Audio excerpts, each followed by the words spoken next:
Hello dear viewers, wherever you are tuning in from, this is Your Voice, a program that comes to you on a weekly basis that is supported by Journalists for Human Rights, JHR, together with South Sudan Broadcasting Corporation, SSBC.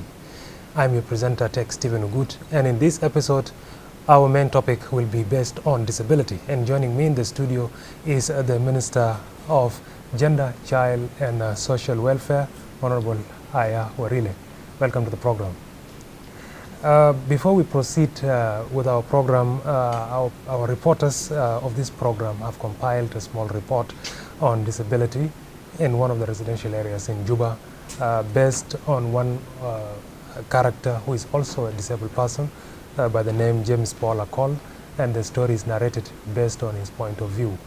Before we continue, I will allow you to take a look at this small report compiled by our reporter Emmanuel Duku, and we'll continue. James Paul Akol, one of South Sudanese with physical disabilities and a father of 3 children living at Jebel Yesua, is trying to put food on a table and renting house for his family through non-professional skills. He expressed that inadequate skill for the people with physical disability hindered their feverish competitions in the market. He said he got an accident on 27 September 2009 at Babanusa, when he was working as a wood blocker. The car is working with pushing, so when we reach near to the railway, in fact the railway is too high. When we reach on it, the car developed a problem. Instead, the driver to put on number 1, to move, he put on number 2. Then the car stopped. At that time, the train is almost near, and the train driver halt while our driver is trying to start the car. I tried to jump out of the car, but I couldn't make it. So the train knocked our car and the train moved on my legs. Then I was taken to Babanusa Hospital, where my legs cut out. Then I was taken to Khartoum to the military hospital.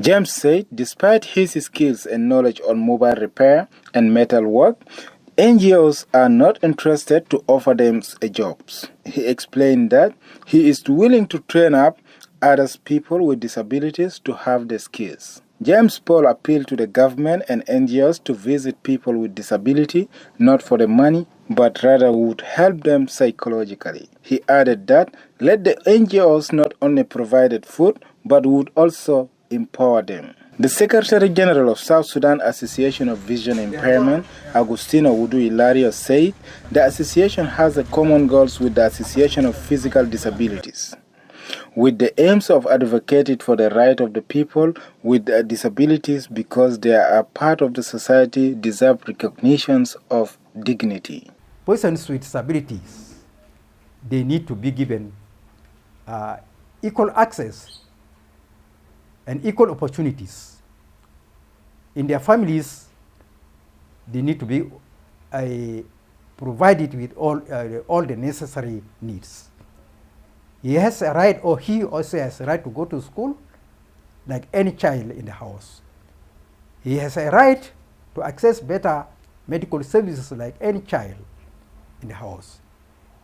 So in the government, we have a right to participate in any in any sector,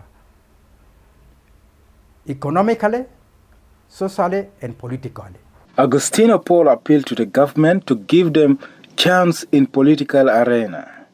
He added that the government needs to take the issue of persons with disabilities regarding education and empowerment seriously. According to the UN Conventions on the Rights of Persons with Disabilities, including those who have long-term physical, mental, intellectual or sensory impairment, which interact with the virus bearers, may hinder theirs to full and effective participations in a society on an equal basis. Emmanuel Duku, SSBC. Well, you have seen that report by Emmanuel Duku, which was concentrating on disability and centering around a character by the name James Paul. There are so many of them in South Sudan. So at this juncture, Honorable Minister, Honorable Aya Warile, I would like to ask you about what your ministry is doing to support people with disability. What are the plans that the ministry has put in place to support people living with disability? Thank you very much, and I'm honored to be invited in the studio and to take part in this. It's very unfortunate that James has to go through this, and I wish him well, him and his family. You know, part of our mandate is the welfare of people with disabilities. And I would just like to give you a few background about the information we have about people with disabilities. In the context of South Sudan, that was done in 2008, 2009, Sudan Housing Survey. It says that 5.1% of our population lives with disability. So we are talking of, in 100 people, at least 5 are people who live with disability. Of course, it varies from one state to the other. And in the case of James, because there's a breakdown of what kind of disability people live with, in the case of James, which is accident accounts for about 10%. 10% of the people living with disability are caused by accident.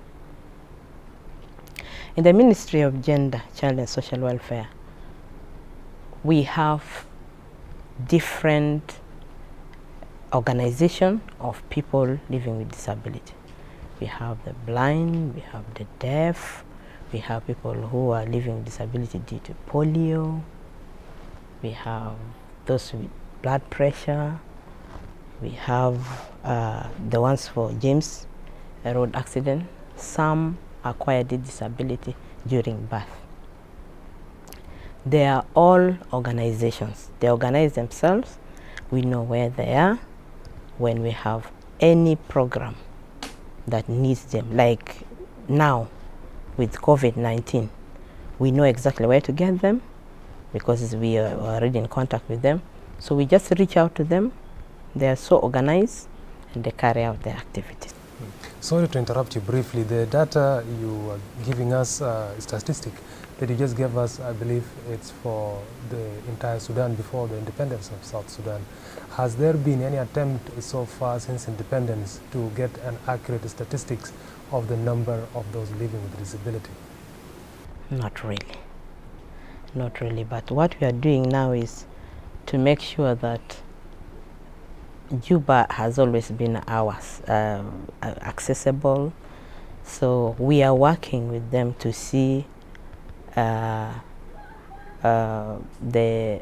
kind of organizations. For example, the blind, what connections do they have with the states? So how many are in each state? We are trying to empower them to make sure that we get now the recent information about that. But that one is acting like a base. This is what we refer to every time we do our... You also mentioned the different types of disabilities that your ministry considers. The accident that you mentioned, I believe an accident itself, there are the inflicted accident by others due to conflict and all this, and normal accidents that happen. And then there are those who are who are disabled as a result of diseases and so many things, and there are those who are actually born with their disabilities. In the statistic or in providing services to these people, is there any sort of differentiating the type of support that goes, or they are all generalized and perceived equally? As organizations, I would give you an example of people with visual impairment, blind people, and the deaf, because these are the two we have already a very concrete and good structures for them. We have a school for them already. So in the school, you know, when you teach a blind person, the technique is different. When you train somebody who is deaf, is also different. For example, even in the construction of the school, you take care of somebody who is blind. You don't use stairs. You know, there's a way you level the entrance point to the classes and all this. So it really depends on who has what. For example, if somebody is using wheelchair, of course, the way you would even prepare their environment of learning is different. So it's really our trainings or facilities are tailored towards the kind of disabilities that our people live with. And picking up from that very point that you just raised, apart from putting these facilities within the school of the blind and of the deaf, for example, where they are supposed to have some sort of facilities, especially to enter the buildings. Today, if you observe most of the public or private structures in South Sudan, they don't observe facilities for the disabled. If it is washrooms, they don't indicate the washrooms for the disabled people. If it is the stairs, you find some buildings only have the stairs for the able-bodied and so forth, including public service and all this. So what is your ministry doing to ensure that this message is sent out, especially even to the people constructing this building and to people operating in such facilities, to ensure that they indicate such things as such? The issue with the ministry, we deal with a range of people. Let me say everybody falls under that ministry. And this group of people, we term them as vulnerable because of the different conditions they live under, or the different conditions they live with. They are part of our society. As I earlier mentioned, we are talking of 5 in every 100. This is a big number. Unfortunately, their rights are not taken care of. Their needs are not taken care of.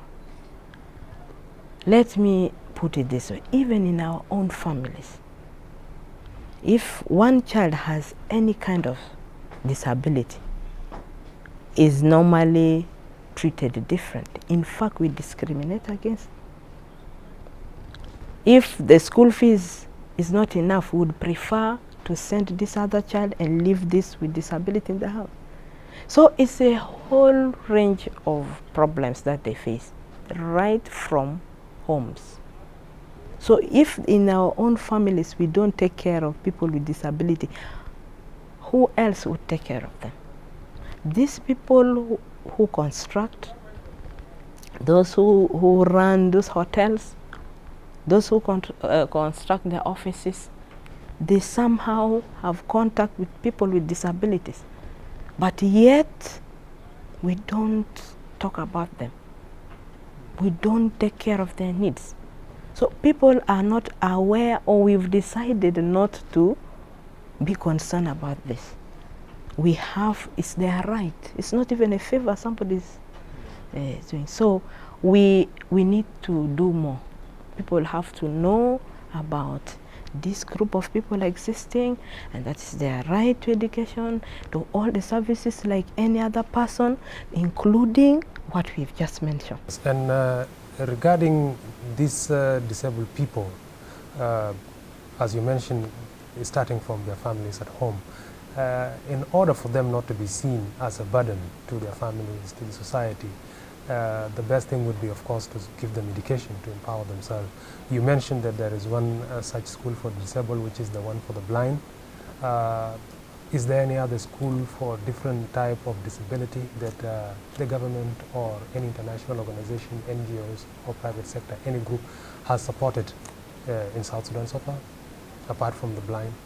What falls under the Ministry of Gender, Child and Social Welfare is what I've mentioned. But I would expect to have more, which we don't have, unfortunately. Because we understand, apart from the Braille study system of the blind, there is also the sign language, which is also part of the education system for the disabilities. Is there any school for the sign language in the country? And being part of your ministry's work, social welfare, how do you follow up to ensure that such facilities are available? You know, what is happening with us now in the ministry is that we want to make sure that we complete that school. It's a very big school. It can even accommodate other activities. This is what we are looking at now. It's far, so we have to accommodate the students there. You don't expect somebody to go from Juba every day to Rajaf. And this is where we really want to put all our resources so that we make the school functional. We have people who are already trained. Some are coming from other countries, especially from Khartoum. They're the ones who help us every time we have trainings or when we have meetings. They are trained on sign languages and they are good. We could use them every time, even you in the studio, if you need them. Yes. During you said they can come. Yeah, they are trained ones. Yeah. Though we are not training any now. Indeed, it's a challenge that, as you mentioned, even at the TV, at the national TV level, we don't have at the moment people who are dealing with sign language. We'll take a short break and we'll be back to talk more about these issues. We'll take a short break, and in this break we sample voices on the streets of Juba regarding what perception of most people are regarding people living with disability.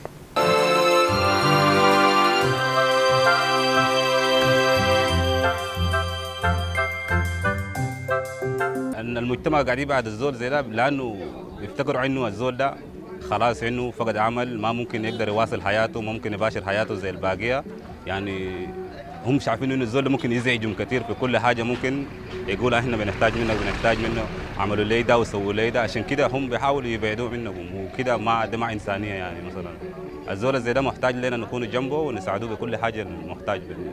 So the only way that we can maybe prevent all that from happening from the people who are having the disabilities, one is that we are supposed to inform our people that once you stay with someone who is having a disability, or either the person is lame or the person is blind, it's the same. There will not be any harm that will be on you once you associate with them. The Constitution of South Sudan, Article 30, which recognizes the rights of persons with disabilities, recognize entitlement of persons with disabilities in South Sudan to all rights recognized under the Constitution, including right to housing and right to employment and all the other kind of rights, including right to life and freedom from slavery and freedom from exploitation. And this not only recognizes persons with disabilities, but also it recognizes persons with disabilities as children who enjoy the rights that are entitled to children in the Republic of South Sudan under Article 17, and also persons with disabilities are women, and they are also entitled to rights recognized under Article 16 of the Transitional Constitution of the Republic of South Sudan as amended. Yala jafi ni haya pitatiza je mutama kan zede nastanin sai kan ainu zola libiga mazur zeda Mon ba no gale de yani mind shokol. Humon ma barfu le tanin umon jali go mazur pito mon de fi dunia ini. Lakin tanin mikin wele du mon zede. Yala nehna ma bintebe fogu. If you lost some parts of your body, people means that you are already useless. If you try to do something, they cannot recognize because of your disabilities. But we, as the Association of Persons with Disabilities, we're working on that to make awareness on such kind of issues. We want our people to understand us that nothing is difficult for persons with disability not to do, because we have mind. People is not working only with the eyes or ears or legs, but what putting us to go forward, it is the mind.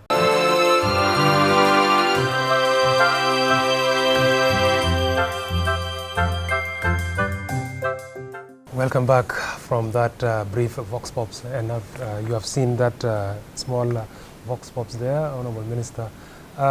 People with disabilities, of course, they have a lot of challenges. First, getting basic facilities, basic services like education, and even if they get education, also competing actively in the job market is another challenge for them.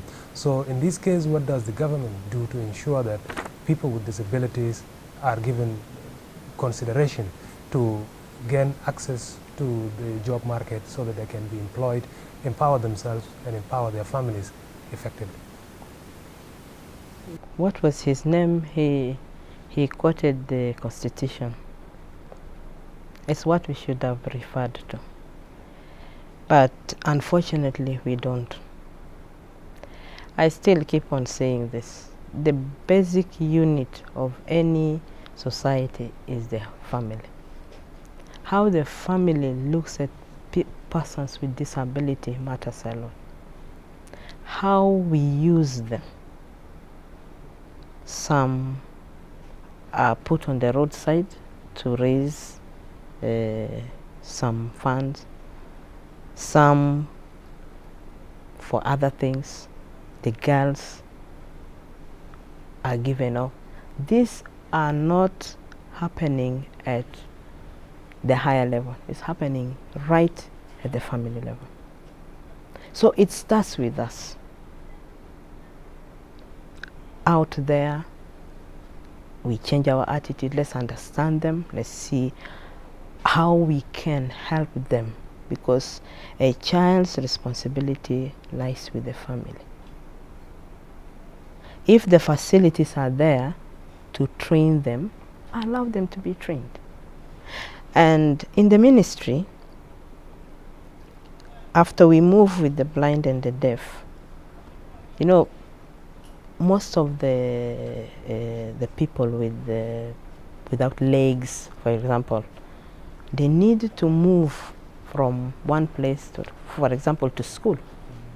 What we are doing, we have a rehabilitation center. We provide them with the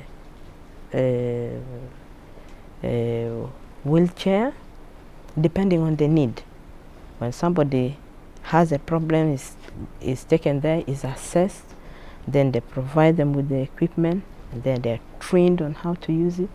Such a person can find their way to school. But other needs, for example, the mentally challenged, we don't have that facility. I went to the prison and I found that some are kept there. They're kept in a place, they are not given medication. I think these are the areas we should work on. Simply because some are very, very violent. The families cannot even contain them, so they become dangerous to their families. So they take them there and lock them there. But they're at different levels. Some just need treatment. But these are the things we are talking about.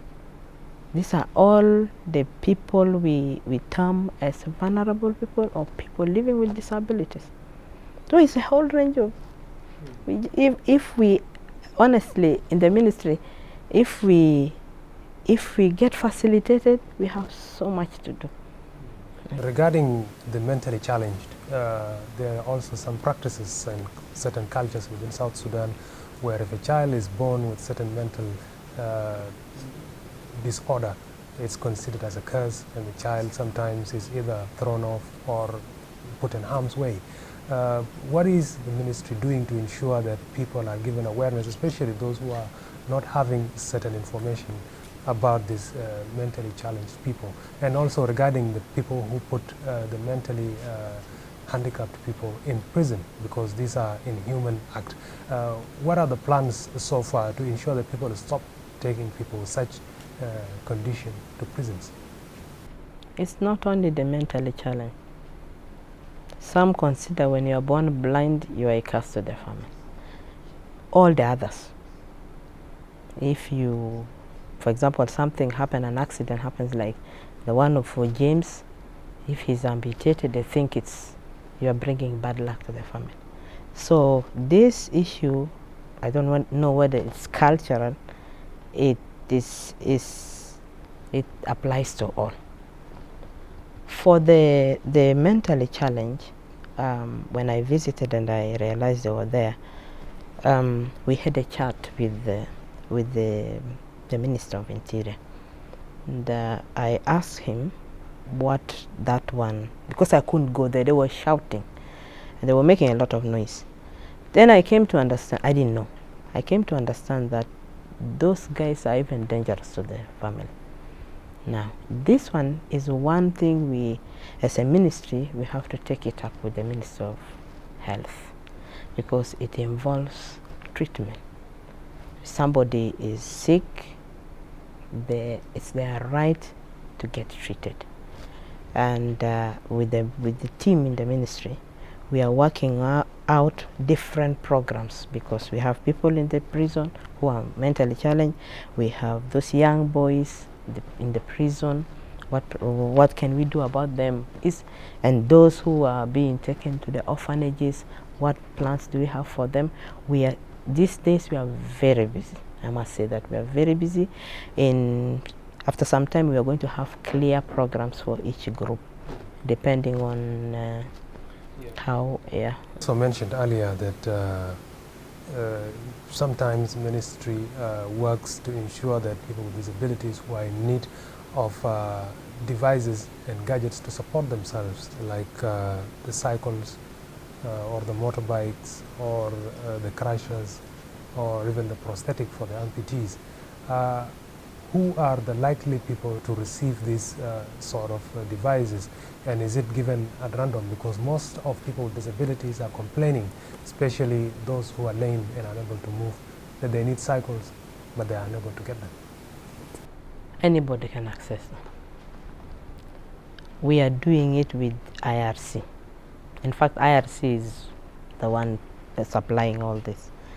Most of the equipment are made locally. There are some parts brought, then they assemble it here according to the different needs. What is happening now is in the different states, when they have cases there, IRC would fly them in Juba. They are accommodated there. We have a manager from our ministry. They go through counseling. They are provided with the equipment and they train them, then they are flown back. Some people do not want that. They want an automatic one. Yeah, those ones are especially students. We have some students who are in University of Juba. They come. I don't want to raise hopes. I don't want to raise people's hope that we are providing, but some few here and there, when we have money, because we don't have budget for it, but if we have some money, we support. One costs around $500, so we can't supply like every month, so it takes a bit of time. My team would assess and then we provide. It's not something big, but I found that it's happening and I've joined in. Yeah, we are supplying. And the revitalized agreement on resolution of conflict in South Sudan, the RCS that is in the place now, stipulates a lot of rights to certain groups, including women, giving them a certain quota, and youth.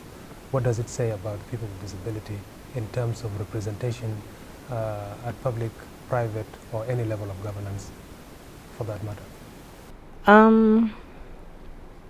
I went through this today.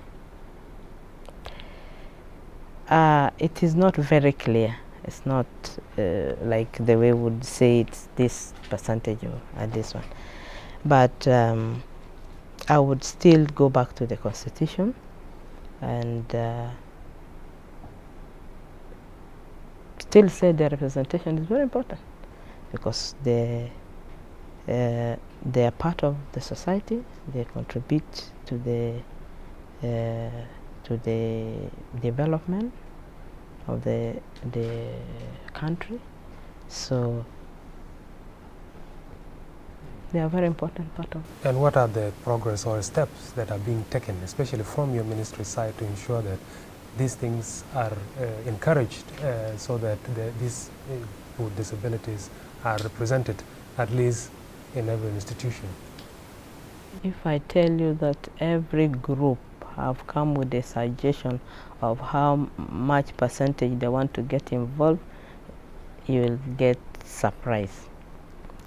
Like I mentioned earlier, we are working with them on different programs for different group of disabilities. So when we are done, we would sit together and have a comprehensive plan for hopefully the next 2 years until we go to election.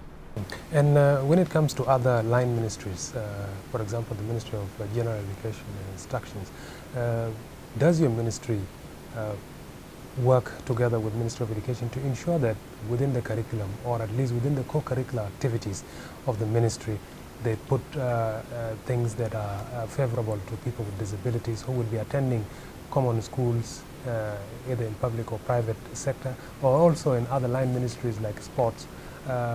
Does your ministry give any sort of advisory messages or any types of assistance to the Ministry of Sport to ensure that they promote sports for the disabled? Yeah. It happens that the Ministry of Youth is in the same cluster with the Ministry of Gender, Child and Social Welfare. That one we are working very closely, and I know that there are some programs, special sports for people with disabilities, especially the wheelchair. With education, I know that the current curriculum is not translated for the blind, and we are working to see that they have they are facilitated so that they can translate it to the language understood by the blind people. It's good because the Minister of General Education was a minister in the ministry, so she understands. With what is happening now, only 3 hours or 4 hours in the office, people are so busy. But I'm in touch with her. I'm in touch with the Minister of Youth. There's so many things in common that we need to put together and approach it holistically. Education of people with disabilities is very important, and that is where to start. We are putting a lot of effort in that area, and I'm sure we are going to get some. And as we edge closer to the end of the program, what would be your takeaway points for viewers who will be watching this program, and your message for people with disabilities who would be looking or watching this program and expecting a positive output that would come out, especially from your ministry side? What would you advise to them? To the families and the society where people with disability live, this is part of us. They have their rights, and we should treat them with respect and avail them the support that they need. Plus, they should access any service like any other person, like any other South Sudanese. To people with disability, I want to give you a message of hope. There's so much we can do together. We are, as a ministry, we are here to give you the service. We will need to work together with you, especially the organized ones, because then through the organized bodies, they can reach to the states. I want to say this without any fear. We are here for you, and we are developing programs for you. God willing, we should be able to start educating our people so that they can have access to employment like any other citizen of this country. Well, Honorable Aya Warile, thank you very much for giving us your time and being part of Your Voice, a program that is brought by JHR and SSBC. And that brings us to the end of our program at this hour. Thank you very much for tuning in. My name is Tex Stephen. Until we meet again, goodbye.